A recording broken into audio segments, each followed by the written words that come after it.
I lost my daughter on a cruise ship at 16. They said she went overboard. I buried an empty casket and 6 years of unbearable grief. When I finally gathered the courage to travel again to try living instead of just surviving, I saw someone who made my world collapse. My heart stopped beating. In that instant, everything I thought I knew about loss shattered. Before we begin, I want to know, where are you watching from right now? Comment below. I read every single one. My name is Ronald. I was 53 years old when everything fell apart, and this is the story of how I lost everything. Most people would say my life looked good on paper. I had a wife I loved, Nancy. We had a beautiful daughter, Laura, who was 16 at the time. I had a steady job. We weren't rich, but we were comfortable. We had those quiet Sunday mornings where Nancy would make pancakes, and Laura would sit at the kitchen table, sketchbook in hand, drawing whatever caught her eye. Those moments felt like everything. Then everything stopped. 1 year ago, exactly 1 year, I came home from work to find our neighbors sitting with Laura on our front porch. They wouldn't look at me. That's when I knew. Before anyone said a word, I knew. Nancy had an aneurysm. A blood vessel in her brain had ruptured without warning. No symptoms, no warning signs. One moment she was alive, and the next she was gone. Just like that. No goodbyes. No last words. No chance to say the things you always think you'll have time to say. Being a single parent to a grieving teenager is a special kind of hell. I worked, I came home, I tried to be present. I made dinner, asked about her day, pretended I knew what I was doing, but the truth is I was drowning. Every night after Laura fell asleep, I'd sit in the dark of our living room and think about all the moments I'd wasted. All the times I'd come home tired and distant. All the conversations that went unsaid because I was too caught up in my own life. The worst part wasn't the grief itself, it was the regret. The endless loop of what-ifs and if-onlys. If only I'd been home 5 minutes earlier. If only I'd kissed her goodbye that morning. If only, if only, if only. That's when something shifted inside me. When the noise finally went quiet enough to hear my own voice. I'd been hiding who I was my entire life. It wasn't until I was alone that I realized the truth about myself. I'd married Nancy because I loved her, I really did. But I'd also married her because that's what you do when you're a man who doesn't fit into the boxes society built for you. You find a good woman, you build a normal life, and you bury the part of yourself that doesn't belong. For 25 years, I did exactly that. But grief has a way of stripping away the lies. When I lost Nancy, I didn't just lose a wife. I lost the person who made the pretense feel worth it. And suddenly, I couldn't hide anymore. I started going to a support group. Not a group for grieving widowers, though that's what they thought I was. I was there because I needed to be around other people who understood what it felt like to be broken, to be alone. To be discovering yourself at an age when most people thought they already had it figured out. And then I met Justin. He was 38, confident, beautiful, in a way that made you forget to breathe. He came into our lives like sunlight breaking through storm clouds. He was attentive kind, interested in every detail of my life. He asked about my work, remembered things I'd mentioned in passing, made me feel seen in a way I hadn't felt in decades. He was beautiful and charming, and he made the loneliness stop. Within months he moved in. Within a year I married him. I thought I'd finally found happiness again. I was so wrong. From the moment Justin stepped into our lives, I should have seen it. I was too caught up in my own happiness to notice the way he angled himself toward Laura, how he asked about her drawings with genuine curiosity. But I was too relieved to finally have someone who understood me. He knew exactly how to make her feel heard, special, adult. That's the thing about predators. They don't announce themselves. They arrive as listeners, as the person who finally gets you when nobody else does. For a lonely teenage girl who just lost her mother and had a father too exhausted to see her, Justin was exactly that. He'd ask Laura about her art, really ask. He'd sit with her sketches asking why she chose that color, what it meant to her. Nobody had paid that much attention to Laura before, not me. I was working 60-hour weeks, coming home too tired to do more than heat up dinner and collapse into bed. Justin made time for her in a way I couldn't. Slowly, imperceptibly, he became more important to her than I was. I'd come home and find them in the living room, Laura showing him her latest work. Her whole face lit up in a way it hadn't been since Nancy died. I was relieved. Finally, something was making my daughter smile. It never occurred to me that he was connecting with her in exactly the right way designed to make her trust him completely. Then came the private conversations. Texts that made her laugh, her phone face down on the table, as if she had something to hide. I asked about it once, and she said he was helping with art stuff. I believed her. Why wouldn't I? He was my husband. He was supposed to be trustworthy. But I was too busy to verify. Too tired.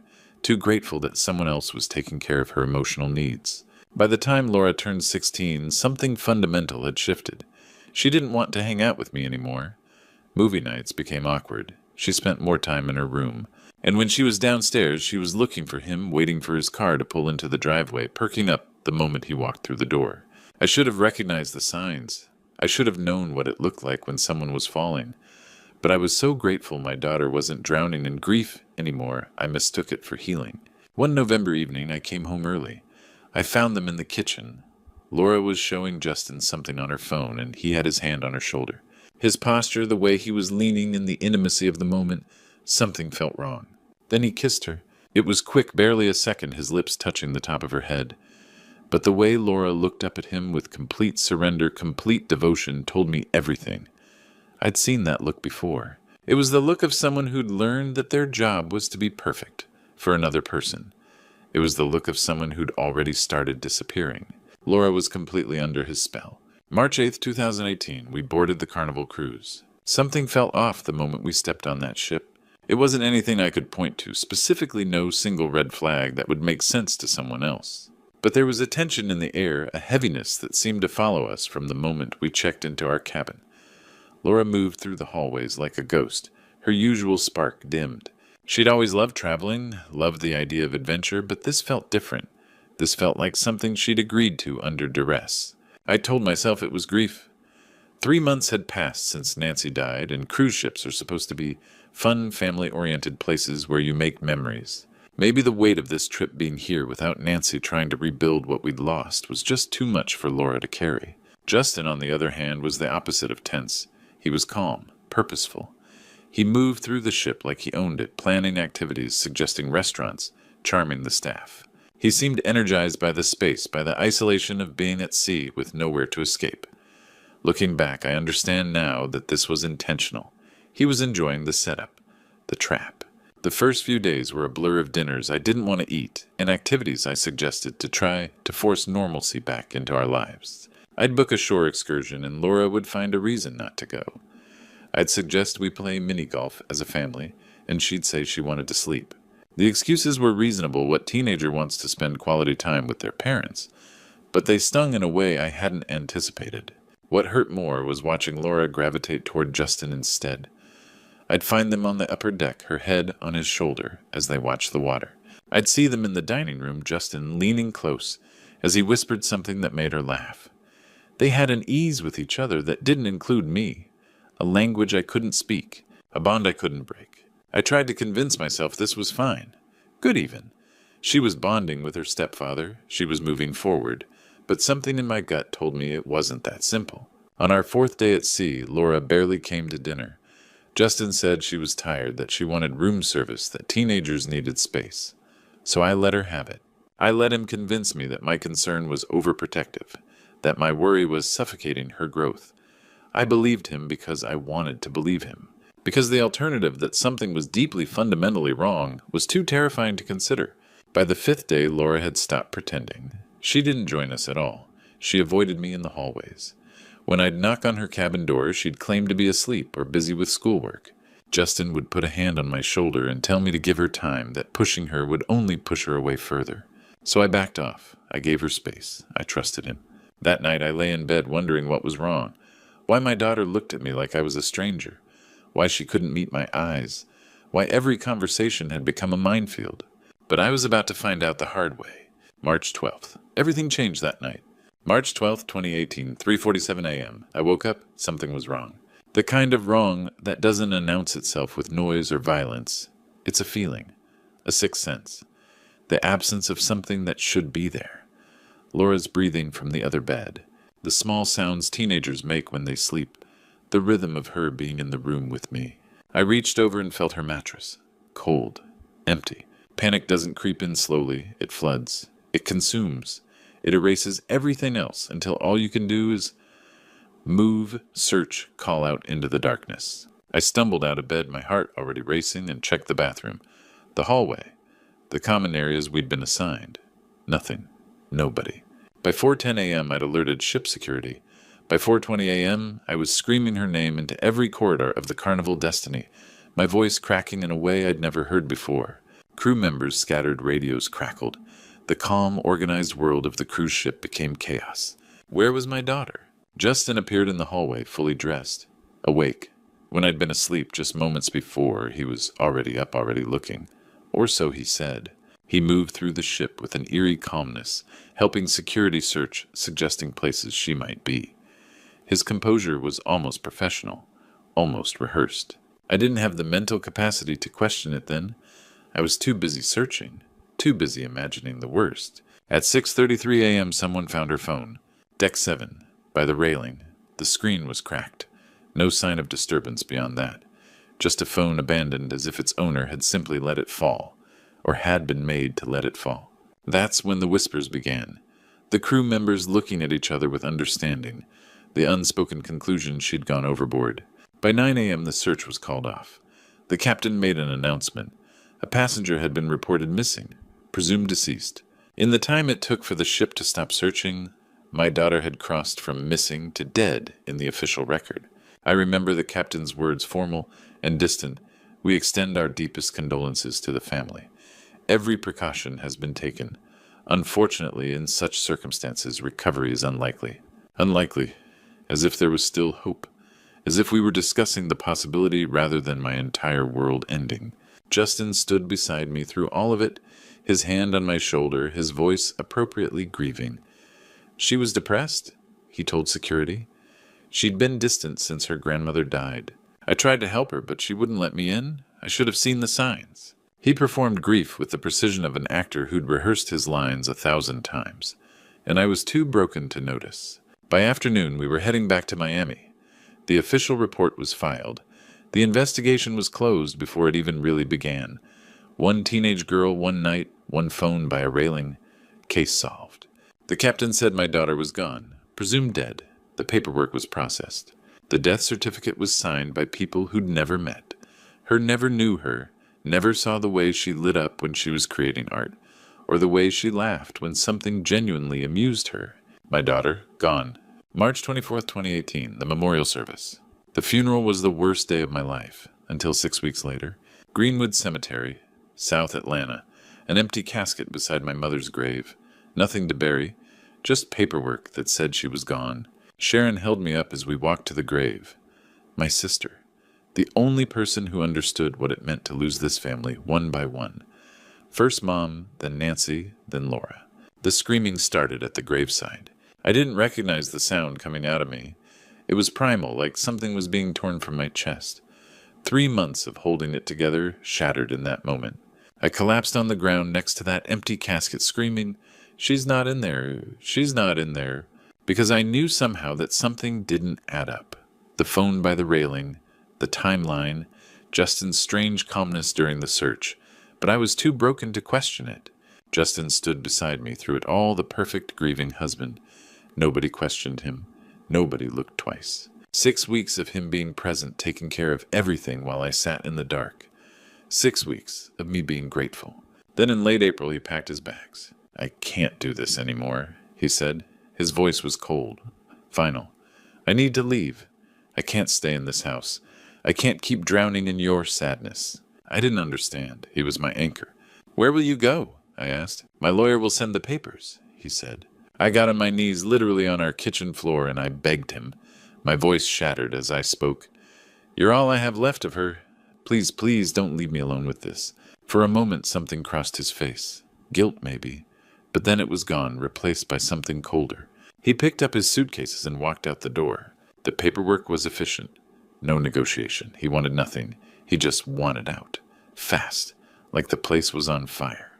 But even through the fog, something nagged at me. The timing. The way he'd taken nothing but his clothes. It was too clean.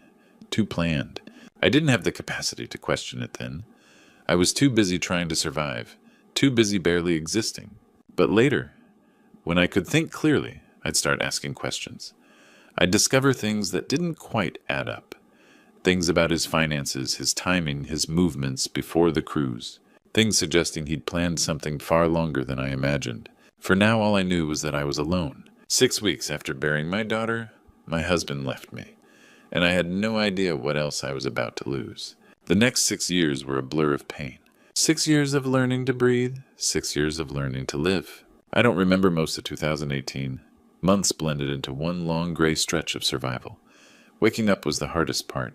That moment between sleep and consciousness where I'd forget for a split second that my daughter was gone. Then reality would crash back and I'd remember all over again. July 2018. I took too many pills. The doctor said I just wanted one night where I didn't see her face every time I closed my eyes. 72 hours in a psychiatric hold. Janelle moved in after that. Just until you get back on your feet, she said. But how do you get back on your feet when you have nowhere to stand? I started medication. Real medication. A cocktail that slowly, incrementally made the mornings less unbearable. Not better, just less impossible. Therapy became my anchor. Dr. Walsh twice a week. At first, then 3 times when things got bad. She didn't push, didn't rush, just asked questions. August brought a support group. Parents of lost children meeting in a church basement on Thursday nights. I didn't want to go. Janelle practically dragged me there. But in that room full of broken people, I found understanding. These people didn't tell me it would get better. They just sat with the pain. That's where I met Magnus. He'd lost his son 5 years earlier. Magnus didn't try to make me feel better. He just showed up. We started getting coffee after meetings, then phone calls at 2 a.m. when the nights got too long. You're allowed to survive this, he told me once. Surviving doesn't mean forgetting, it just means breathing. The years accumulated. Different medications. Different jobs. I left psychology entirely. Couldn't handle being around families anymore. Took administrative work instead. Things that required nothing from me emotionally. But somewhere in that gray stretch, something shifted. 2020 came with its own devastation, the world shutting down, and somehow that made sense. Everyone was broken. Everyone was barely holding on. I fit right in.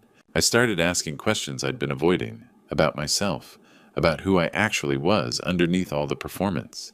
I'd been hiding who I was my entire life. But in the quiet of a pandemic, with nothing but time and pain, I finally started to accept the truth.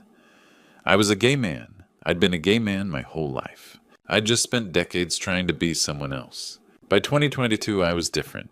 Not healed, but different. Stronger in the broken places. Panic attacks came less frequently. I could sit through a meal without falling apart. I could think about Laura without screaming. And then one day in 2023, I made a decision. I'd spent 5 years moving through the world like a ghost, but I was tired of surviving. I needed to actually live. I want to take a trip, I told Janelle. Somewhere warm, somewhere I can remember what it feels like to be alive. She smiled for the first time in years. November 18th, 2023, I booked a flight to Puerto Rico. I had no idea that trip would change everything. November 18th, 2023, Old San Juan Market, 4:37 p.m. I was walking through the stalls, watching vendors haggle over fruit prices when I saw her. At first, I didn't recognize her. The girl in front of me was a woman now 21 years old, with hair falling past her shoulders, wearing a simple blue dress. But then she turned, and I saw it. The birthmark on her left wrist, the exact same one I'd kissed 1,000 times when she was a baby. My hands trembled. My heart pounded so hard I thought it would explode. It was her. After all these years, my little girl, Laura. She was holding a small boy's hand, maybe 4 or 5 years old. He had her eyes, dark and watchful. Next to them stood a little girl, no more than 2, clinging to Laura's leg. Both children had her face, her expressions. My grandchildren. I had grandchildren I'd never met. And then I saw him. Justin walked up behind them carrying a bag of mangoes. He put his arm around Laura's waist and kissed the top of her head, the same gesture I'd seen him do 1,000 times before. Laura leaned into him, comfortable, familiar. She didn't pull away. She didn't seem afraid. She seemed content. My mind couldn't process what I was seeing. This wasn't possible. Laura was dead. I'd buried her. I'd spent 6 years mourning her therapy sessions, dissecting her memory support group meetings, where I'd talked about losing my only child. I'd accepted it. I'd moved on. I'd learned to live again. And now she was standing 20 feet away from me, very much alive, very much with him. Our eyes met across the marketplace. For one split second, everything stopped. Her face went white. She saw recognition on my face, and I saw it on hers too. Guilt, shame, fear, all of it flashed across her features in an instant. She grabbed Justin's arm, said something urgently in his ear, and they started moving toward the exit. "Laura!" I whispered, but she couldn't hear me over the market noise. I followed them out of the stall area, my legs moving on autopilot. They walked quickly toward a weathered pickup truck parked on a side street. Justin opened the passenger door for her and the children, moving with purpose. He knew something was wrong. He kept glancing at Laura, then toward the marketplace. I stayed back, pretending to browse the street vendors' paintings, but my eyes never left them. The truck pulled away, heading out of Old San Juan toward the residential areas. I got into my rental car and followed at a distance, my mind reeling. Every turn they made, I made. Every light they stopped at, I waited behind them. They drove for 15 minutes, leaving the busy tourist areas behind. The roads became narrower, dustier. Lush tropical vegetation crowded both sides of the street. We passed smaller houses, family-owned shops, places tourists never saw. Finally, the truck slowed and turned onto a narrow dirt road. At the end of it sat a small yellow house with a front porch and flowering vines climbing up the walls. I followed their truck to a small yellow house at the end of the dirt road. I spent the next few days watching that yellow house. From a rental apartment nearby, I observed their routine. Every morning at 7 a.m., Justin backed the truck out of the driveway. By evening, he'd return. Laura managed the household hanging laundry, taking Noah and Amelia to the park buying groceries. She moved through her life like someone sleepwalking. There was a heaviness to her, a sadness that clung to her like humidity. By Thursday, I decided I couldn't wait any longer. I called Sharon that evening. My sister had been my anchor through everything: the funeral, the betrayal, the endless therapy. I told her I'd found Laura. She wanted to come with me, but I said no. This had to be between me and Laura first. "Be careful," Sharon had said. "Please, Ronald, be careful." The morning was humid and bright. I walked to the yellow house and stood on the porch, my hand raised to knock. Then I did. 3 hard knocks. The door opened slowly, and when Laura saw me, her entire body went rigid. Shock, disbelief, recognition all crashed into her at once. Her hand flew to her mouth. Her eyes widened so completely, I thought they might break. She looked like the 16-year-old girl I'd lost, but aged by something far darker than time. The sight of me standing there seemed to physically wound her. She stepped backward as if pushed, her knees nearly buckling. "Hi, sweetheart," I said, my voice cracking. "It's me, it's Dad." She didn't speak. She just stared, her eyes filling with tears. "Can I come in?" She stepped back mechanically. Noah and Amelia watched from the kitchen doorway as I entered. Laura closed the door behind me. We sat on a worn couch. Her hands trembled in her lap. "I saw you at the market," I said. "I followed you here." She nodded, not meeting my eyes. "I need you to tell me everything, from the beginning." Laura finally looked at me. Her eyes were devastated, ancient with guilt. "I'm so sorry, Dad," she whispered. "I'm so sorry." And then she told me about Justin's manipulation, how he'd isolated her on that cruise, made her feel like he was the only person who truly understood her, how he'd convinced her to disappear and let me think she was dead. She was so young, so desperate to belong to someone, so eager to be treated like an adult. "He said nobody would understand us," Laura whispered. "He said if I told you, you'd keep us apart. The grooming, the coercion, the fear." She explained how once they were in Guatemala and Belize, she realized what had happened. But by then it was too late. She had children with him. She was trapped in a prison of her own making. Every time she thought about reaching out, Justin reminded her of what she'd done. The fraud, the conspiracy, the lies. He'd convinced her that if she tried to go back, she'd go to jail, that I would never forgive her. "I was just a kid, Dad," Laura said, her voice breaking. "I didn't understand. I thought he loved me. I thought I was special. I was so naive, so easy to manipulate." She wept, gasping, heaving sobs that shook her entire body. I pulled her toward me and she collapsed into my chest. For the first time in 6 years, I held my daughter. I held the girl who'd been stolen from me, groomed and coerced, and trapped in a cycle of lies and fear. I held her while she cried for everything she'd lost: her childhood, her family, her innocence, her freedom. "I've got you," I whispered. "I've got you now. I'm here." We sat like that for a long time. The afternoon light shifted across the living room floor. Noah and Amelia played quietly in the other room. But we both knew this wasn't the end. Justin was coming home. The afternoon stretched on. Laura made lunch. We sat together, and for a moment it felt almost normal, almost like we might actually heal from this. Then at 6:15 p.m. I heard it, the sound of the truck pulling into the driveway, the engine cutting off, the driver's side door opening and closing. I heard the truck pulling into the driveway. My heart stopped. Everything I'd waited for over 6 years came down to this moment. When Justin walked through that door, his face went pale. He saw me sitting on the couch next to Laura, and for a split second he looked like a man whose entire world was collapsing. "Ronald," he said, his voice careful, "what are you doing here?" Laura stood up, trembling. "Dad found me at the market. He followed us home." Justin stepped toward Laura, and I saw something I hadn't expected to see: genuine concern. He reached for her hand, and she didn't pull away. When he looked back at me, his eyes were filled with dread and resignation. "We need to talk," I said quietly. "All of us." They sat together on the couch. Noah and Amelia played in the other room, their voices a distant hum. For a long moment, nobody spoke. The weight of 6 years hung between us like a living thing. Then Justin did something unexpected. He started to cry. "I know what I did was wrong," he said, his voice breaking. "I know I destroyed your life. I've lived with that guilt every single day for 6 years." I didn't respond. I waited. "Laura, wasn't supposed to happen the way it did." He continued, looking at her. "I never planned it. But when it did, when she came to me that night, on the cruise, scared and alone, I thought I could protect her. I thought I could love her and make her happy." "By lying to Dad?" Laura said softly. "By making me disappear?" "Yes," Justin said, meeting her eyes. "And that was the biggest mistake of my life, not because of the lie itself, but because I've watched you suffer for it every day." He turned to me then, and I saw the breakdown of a man confronting his own destruction. "Ronald, I'm sorry.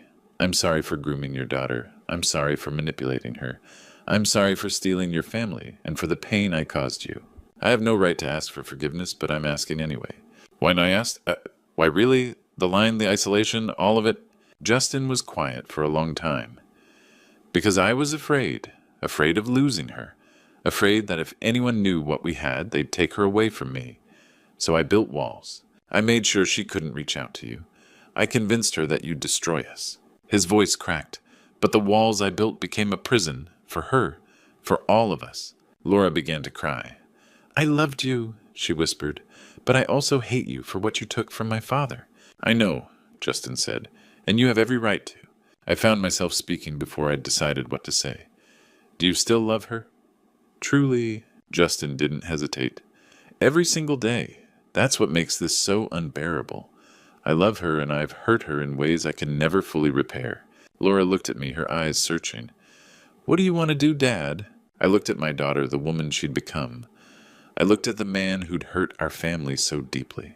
I looked at Noah and Amelia playing in the next room, children innocent in all of this who deserved a life without this shadow. And I made a choice. "I want to forgive," I said quietly. "Not because what you did was okay, not because the pain goes away, but because staying angry won't bring back the years I lost. It won't heal Laura. It won't give Noah and Amelia the chance to know their grandfather." Justin looked up at me, tears streaming down his face. "I forgive you," I said, "and I'm asking you to do better for Laura, for your children, for yourself." Laura reached over and took my hand. Then she took Justin's. The weeks that followed weren't easy. Trust doesn't return overnight. But something shifted that night. Justin sought therapy. He started attending support groups. He began the long, difficult work of understanding what he'd done. Laura and I rebuilt our relationship piece by piece. She told me stories about Noah and Amelia. I told her about the 6 years I'd survived without her. We cried together. We laughed together. One afternoon, Noah asked me to push him on the swing at the park. Amelia fell asleep on my shoulder, her small hand clutching my shirt. In that moment, I understood something fundamental. Love doesn't erase pain, but it transforms it. I've accepted who I am, now a bisexual man who lost everything and found his way back to his family. A father learning that forgiveness isn't weakness. It's the strongest thing a person can do. Ronald, Laura, Justin, Noah, and Amelia were broken in different ways. But we're trying. We're learning how to be a family. Again, not the way it was, but in a new way. Sometimes the only way to heal is to face the truth, no matter how painful. Was it justice or just another tragedy in a life full of them? I still don't know, but I know this: we found a way forward, a way to heal. Looking back at my story, I realize how many mistakes I made, how many warning signs I missed, If I could talk to every parent watching this, I'd say, don't be like me. Don't ignore the red flags. Don't trust blindly. Don't let love make you blind to manipulation. This is a true story about grandpa stories, the ones we don't usually tell. These grandpa stories matter because they're real. They show us the dark side of love, the consequences of trusting the wrong person, the cost of silence. But here's the lesson God taught me through all of this. Forgiveness isn't about forgetting. It's about choosing to move forward. It's about protecting the people you love while still finding compassion for those who've hurt you. Don't repeat my mistakes. Watch for signs of grooming in your own families. Ask the hard questions. Protect your children fiercely. And when the time comes, find the strength to forgive. Not for them, but for yourself. These grandpa stories, these true story moments, they remind us that healing is possible, that second chances exist, that broken families can become whole again. If this true story resonated with you, if you've experienced something similar, I need you to comment below. Share your thoughts. Share your own stories. Let's break the silence together. And please subscribe to this channel for more grandpa stories that matter.